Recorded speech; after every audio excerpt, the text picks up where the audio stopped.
So let's pick up from right where we left off last night. So first we have community notes are refreshing from being libertarian.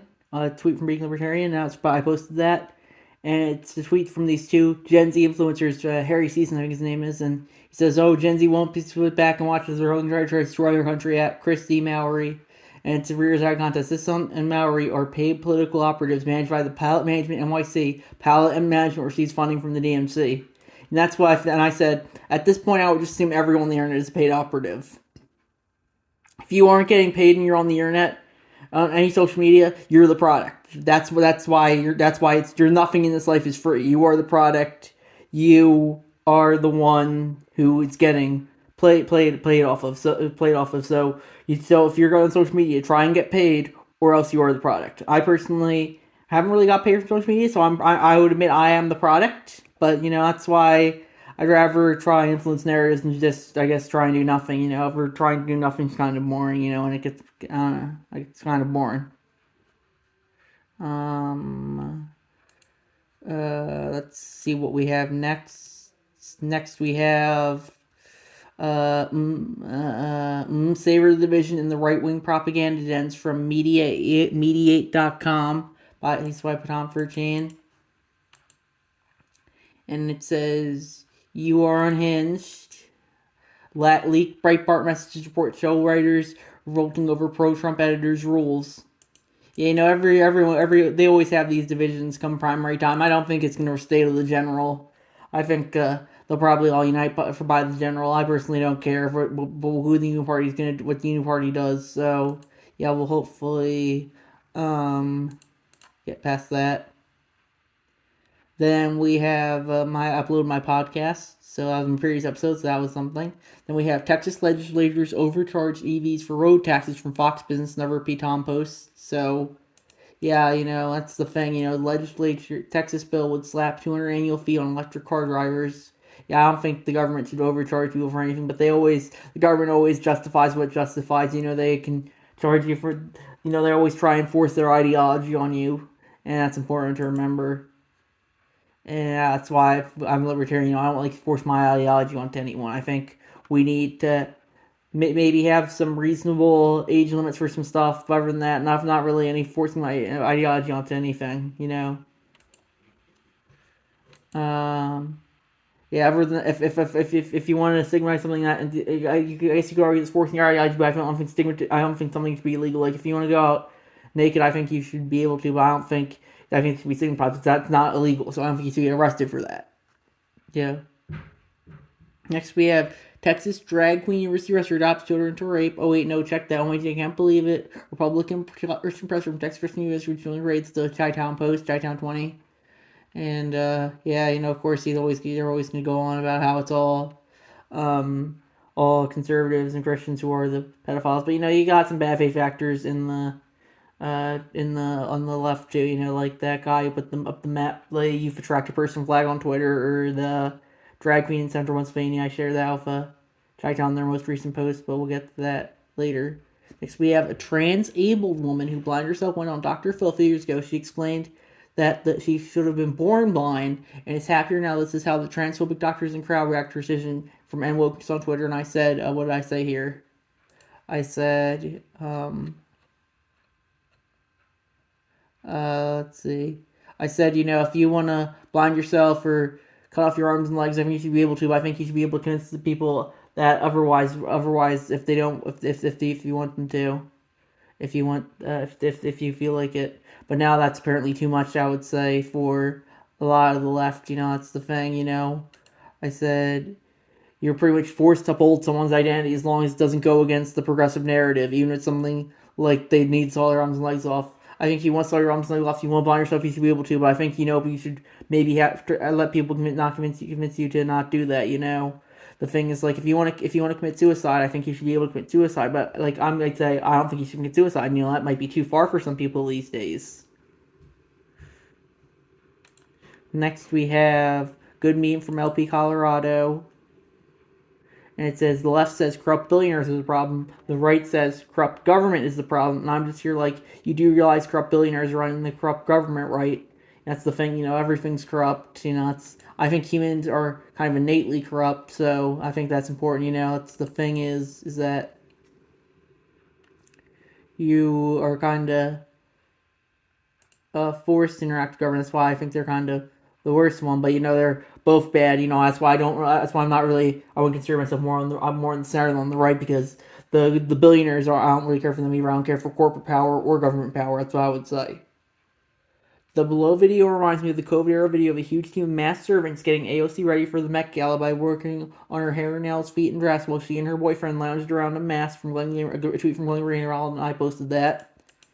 And I said, the elites expect everyone to follow their rules, but the same rules don't apply to them. That's pretty obvious right now. Rules for thee, not for me. Then we have another Greenwald tweet I posted. They had a bunch of coddled, high-paid, risk-free employees of media corporations thankfully praise themselves as avatars of press freedom without once mentioning Julian Assange, with well-paying homage to the politician imprisoning him, is as grotesque as it is unsurprising. That's why I can Greenwald. I said, if you were at the White House Correspondents' Dinner last night, you are a regime lapdog, not a journalist. That's the thing. The journalists, if the journalists are the ones out there getting murdered and risking their lives. These guys are regime lapdogs who would just sit around on Twitter all day. I mean, I kind of do that too, but at least I question the regime. I'm on there to question the regime, because I don't really have the resources to do much else. So hopefully, I don't know if you'll be able to do that soon. I think I might end up in prison for that one day. That's the way things are going. But that's how things go sometimes. I think the United States is slowly becoming like China. And I think we're gonna see that more and more over this decade and the next. Soon we won't have free and open internet. That's gonna be a thing of the past. And then next we'll have not be able to question the government at all. I think criticizing government is something that's gonna be illegal soon. But definitely by mid-century in the U.S. I think. But we'll see what happens. Then we have Michael Mouse, a tweet from Michael Mouse, and I posted it. Blue pill people use language as a way to avoid fault. Their cognitive process is entirely different. These phrases delivered to them by the corporate press to close off faults where a critical mind would otherwise go, akin to sewing up a hole in clothes. And I would agree with that. I think red pill people can kind of be the same way of just sticking to their narratives above all else. But that's why I would consider myself more gold pilled than red pilled or blue pilled. But that's the thing is. I think, the thing is you can't dissent from certain ways of thought, it seems, when it comes to a lot of people these days. You have to always agree with them, or else they'll call you a Nazi, they'll call you a fascist, they'll call you every name they can think of. That's why I don't really care for what names people call me anymore, because they're they just throw things at you, and you just kind of have to take it. So that's life, people aren't nice, and you have to remember that. Next, we have Terrence Hickey was the first responder to the Oklahoma City bombing. He saw something in the wreckage that caused him to become paranoid and went on a mission to tell everyone what he saw. He was found in a field, cut and tortured, strangled and shot. His death was ruled suicide from the Libertarian Party Mises Caucus. I said, let's see. Interesting. I'm more surprised. That's not what I said. That's something I said was it was a picture of CNN article from a CNN article. I'm more surprised at the Mises Caucus use CNN because I've used CNN before, but. Yeah, I think that was interesting. But anyway, I said, Yiki wasn't a journalist by trade, but this is what real journalism looks like, not a regime lapdog. And I think that's important to remember, because, if you're a real journalist, you're probably going to get murdered, and, that's why I think the real achievement in journalism isn't the Berlitzer, it's getting murdered by the CIA or any other authoritarian government. I think that's really important to remember.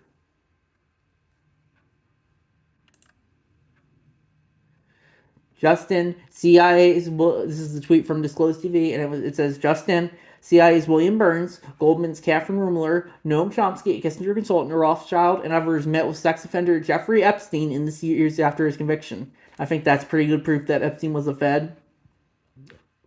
That's why I think they kind of off him so quick, because he was involved deeply in the U.S. government, I think, and that's why they had to get him off so quick, because they knew if he said anything, then their whole reputation would have just crumbled to the ground, even though it already has I would say, but even maybe more among the normies, I would say. So that's what I would say there. And yeah. And one guy said, "Oh, Rothschild, that's anti-Semitic code." I said, "Oh, there's Rothschild involved." So you can't just say everything's anti-Semitism. It's like what they say with Israel. If you criticize Israeli policy at all, oh, you're anti-Semitic. And I don't think that is how things should go. That's what I think. Yeah.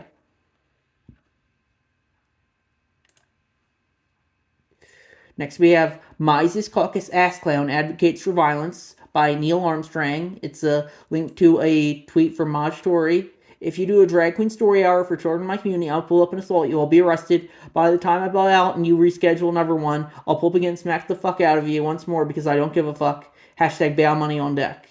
And I don't think you should do. I don't think you should do. I don't think drag shows or spreading sexual content to children is a NAP violation. I think it should be signified that I don't think it's a NAP violation. Obviously, my story disagrees with that, and I think that's important to remember. So, because the definition of NAP varies from person to person. So, I don't think the sexual content for children or what's the or I don't know if gender affirming care for trans youth. I think that might be more of a considered NAP violation. But I think I think that it's, the people need to determine what the NAP is and then act with how they think what they think is right. I think sometimes that might require using force when force is otherwise when other people wouldn't justify it. So people will justify what they justify, and if that gets them in trouble with law, that's just how it is. Life is very much a game of what social capital people have, what have to do what.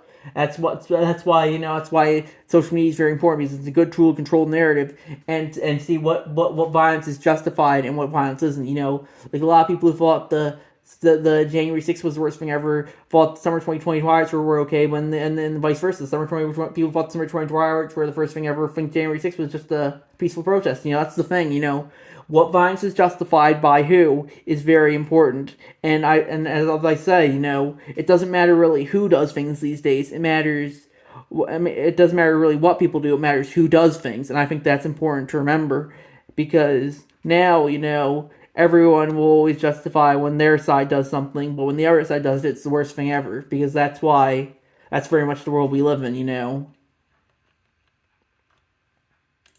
Next, we have this day 48 years ago, the People's Army of Vietnam and their allies, the National Liberation Front of South Vietnam, liberated Saigon, bringing about the unification of Vietnam through the establishment of the Socialist Republic of Vietnam, Viva Liberty, by Chi-Town. Of course, I don't really care for the fall of Saigon. I think the U.S. was there for too long, but I don't really care for the socialism, communism either. I think the South Vietnamese should have put up their own fight, which they did for a few years, but that's how it goes. Sometimes you're going to lose, and that's what happened. So, I don't really care much for the fall of Saigon. I think it was kind of bad, but, we moved on. Vietnam's an U.S. ally now, so, that's just what happens sometimes. Then we have a tweet from LP National. The rise of authoritarianism is visible in Trudeau's mirror every day. And I posted that. I said what I say. When Trudeau says authoritarianism, he means anyone who opposes him. And I would say you pretty much say say that for any politician, but Trudeau's one of the worst. I'm glad I live south of the border, where you don't have stuff like Bill C-11 passing and the government regulating social media content. The government here is trying to dip its hand in Twitter, as you see from the Twitter files and other social media platforms. But at least we don't have these bills passing yet. I think they're coming soon, though. Then we have needing help feeding your families, not freeloading, by Chi-Town's tweet from Robert Reich. Politicians complain about taxpayer spending on food stamps, but have little to say about tax deductions for business meals. Need help feeding your family, you're called a freeloader. Excess scheming, wage cuts over filet mignon, the taxpayers got your back. That's the thing. I think the left should definitely try and appeal to more economic issues than social issues right now, because a lot of people in the U.S. are more sympathetic to economic issues than they are to social issues when it comes to the left, I would say. That's why I think Bernie in 2016 was so popular. He really didn't do too much id poll, and I think the left kind of completely forgot about that. Yeah. Like someone like William Jennings Bryan, economically on the left, but more socially conservative Christian on the right. But would be someone I think would be very popular today, and that's why I think you're going to see the American Solidarity Party, a party that's fiscally liberal, socially conservative, kind of rise up, get around where the Libertarian Party or Green Party is in the next couple decades. But we'll see what happens. To the governor. Montana passes bill to limit warrantless use of facial recognition technology from the 10th Amendment Center.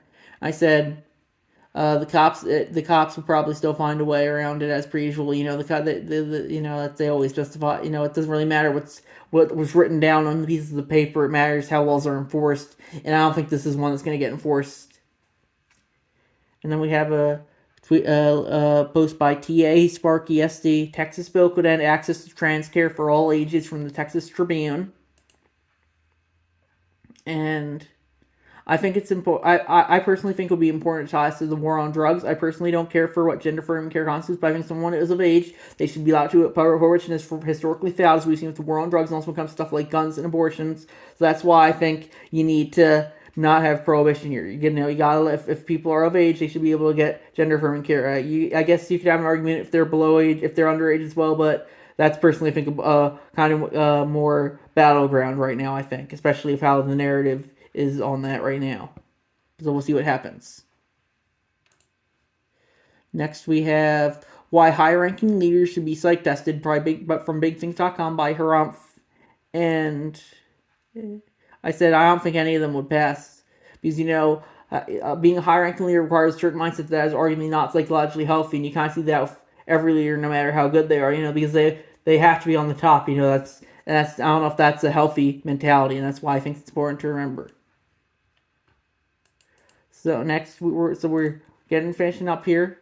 How many more posts we have? I think 4 or 5.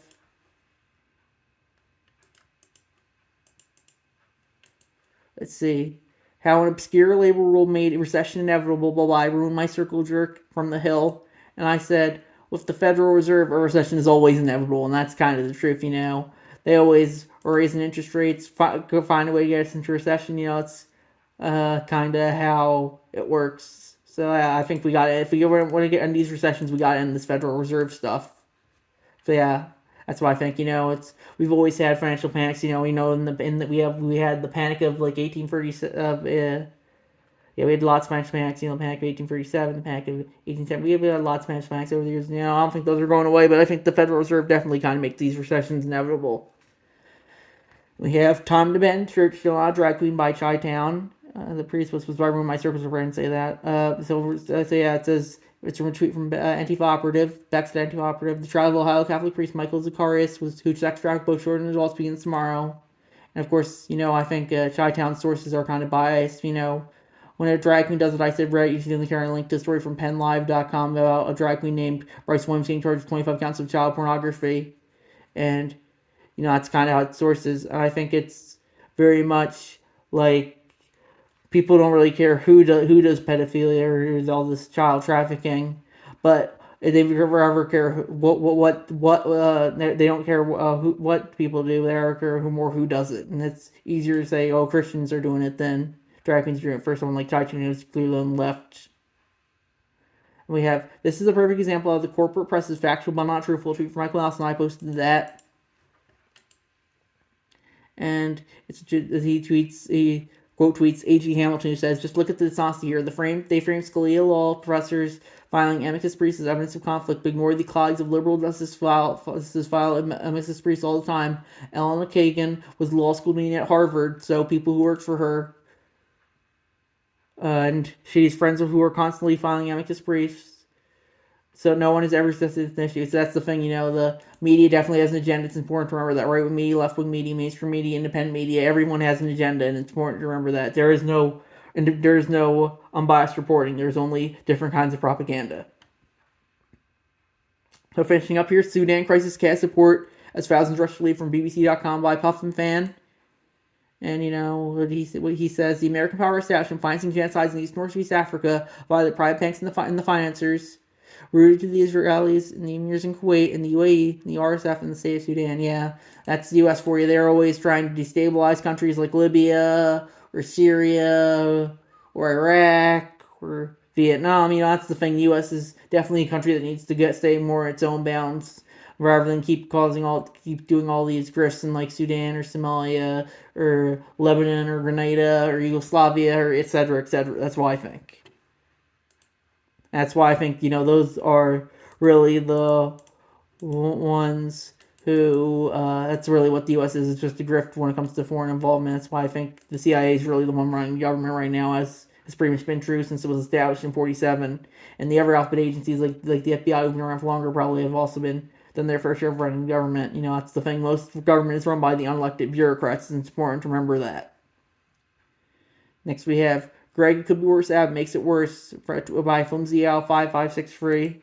And it's a tweet from Greg Abbott. I've announced a 50K reward for info on the criminal legal of 5 illegal immigrants Friday. Also directed hashtag Operation Lone Star to be on the lookout. I continue working with state and local officials to ensure all available resources are deployed to respond. I guess that's okay, I don't really care for Greg Abbott, but I don't really care too much about that, but I guess. Yeah, I guess that's okay. I don't really care too much on the edge of that story, I guess. And finally, we have Impeach Clarence Thomas and Remove Dan Feinstein from Nation.com by Muvhuggin Inc. And I'd agree with that. I'd personally say impeach and remove them all, but that's my thing. That's my thing. Yeah. So that looks like it's gonna be it for tonight, and I'll see you guys in the next episode.